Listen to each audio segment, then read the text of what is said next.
देखो, पॉलिटिकल थेट्रिक्स है। जिन लोगों ने खत्म किया वही रेजोल्यूशन ला रहे हैं। जिस दिन मैडम महबूबा मुफ्ती साहिबा ने लैंड ग्रांट बिल और जीएसटी लाया था, आर्टिकल तो तभी खत्म हुआ था। और नेशनल कॉन्फ्रेंस 370-35 से पे लोगों को वोट लिए। और उनको मालूम होना चाहिए कि जिस दिन शेख साहब ने चीफ मिनिस्टेरियलशिप एक्सेप्ट करी थी और प्राइम मिनिस्टेरियलशिप, आर्टिकल तभी खत्म हुआ था। फिर शेख साहब दिल्ली चले गए, मैडम इंदिरा गांधी के साथ एकॉर्ड किया और 45 तरमीमें हुई आर्टिकल की। तो 90% आर्टिकल जो है पीडीपी और नेशनल कॉन्फ्रेंस और कांग्रेस ने मिलकर खत्म किया। तो आज किस चीज का रेजोल्यूशन ला रहे हैं? लोगों को बेवकूफ बना रहे हैं, लोगों के मैंडेट के साथ धोखा कर रहे हैं।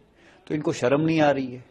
और आज एक कीमती दिन इन्होंने लोगों का जाया किया। जिस चीज को लोग लेके इन्होंने मैंडेट हासिल किया, आज सिक्योरिटी की बात करते वहां पे, आज अनएम्प्लॉयमेंट की बात करते, आज हेल्थ और एजुकेशन की बात होती, तो मैं समझता कि नहीं, वाकई में ये लोगों के मैंडेट की कदर कर रहे हैं, उस मैंडेट की लाज रख रहे हैं। मगर इनको ड्रामे करनी है, इनको हमेशा लोगों को धोखा देना है, इनको यही काम करने हैं। तो आज भी वही हुआ। तो मैं समझता हूं कि इससे कुछ हासिल होने वाला नहीं है। ये सुप्रीम कोर्ट ऑफ इंडिया का कॉन्टेम्प्ट कर रहे हैं, ये पार्लियामेंट ऑफ इंडिया की तौहीन कर रहे हैं। और इससे कुछ अब नया करें, ये कंस्ट्रक्टिव करें, तो हम लोग भी इनको सपोर्ट देंगे। और उसी से यहाँ जम्मू कश्मीर के लोगों का जो मुस्तकबिल है, जो यहाँ जम्मू कश्मीर के लोग चाहते हैं, एटलीस्ट उनकी उम्मीदों पे खरा उतरे। तो अगर वो मुद्दे ये असेंबली में उठाएं तो मुझे लगता है जायज़ है। बट ये ऐसे नाजायज़ इश्यूज असेंबली में उठाना और लोगों को धोखा देना, उनके मैंडेट के साथ खिलवाड़ करना, ये सरासर गलत बात है। ऐसी चीज़ें इनको नहीं करनी चाहिए, ना इनको शोभा देता है। और ये मान के चले आप, सिर्फ मीडिया में एक लाइमलाइट लेने का एक समझिए टैक्टिक्स था, जिसको मैं पहले ही कहा कि ये पॉलिटिकल थिएटर है और ये थिएट्रिक्स इनको बंद करना चाहिए। और कौन सा रेजोल्यूशन लाए, मैं इनको चैलेंज कर रहा हूं, जरा ये 370-35 से वापस लाएं और लोगों को गुमराह ना करें। पार्लियामेंट ऑफ इंडिया ने 370-35 से को खत्म किया।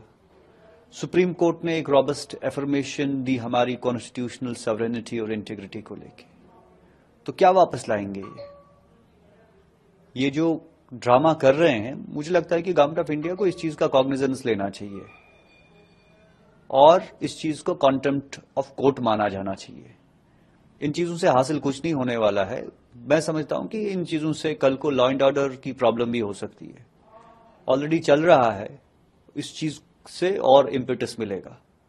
लोगों के जहनों में, दिलों में तशवीश पैदा होती है कि जो चीज खत्म है, जो ऑलरेडी कॉन्स्टिट्यूशनल मामला जो था वो सेटल हो चुका है लॉन्ग बैक, तो उस चीज को कुरेदने से क्या फायदा है? अगर वैसे ही चीज कुरेदने हैं तो फिर बाकी सारी चीजें भी कुरेदें। फिर ये पहले रेजोल्यूशन लाए, एक कमेटी कॉन्स्टिट्यूट करें कि 370-35 से को असल में खत्म करने वाली जम्मू कश्मीर की कौन सी जमातें हैं, पहले उस पे बात होनी चाहिए। तो तब जाके इनको आईना दिखेगा, तब जाके इनको जो है सच्चाई सामने दिखेगी कि इसमें नेशनल कॉन्फ्रेंस मुलविस थी, कांग्रेस मुलविस थी, पीडीपी मुलविस थी। तो पहले फिर उस बात पे बात होनी चाहिए। ये लोगों को पता होना चाहिए कि 370-35 से कांग्रेस, नेशनल कॉन्फ्रेंस और पीडीपी ने खत्म किया। तो आज अब ये ड्रामा जो चल रहा है, तो ये ड्रामा बंद होना चाहिए। And will continue to tell people what the truth is.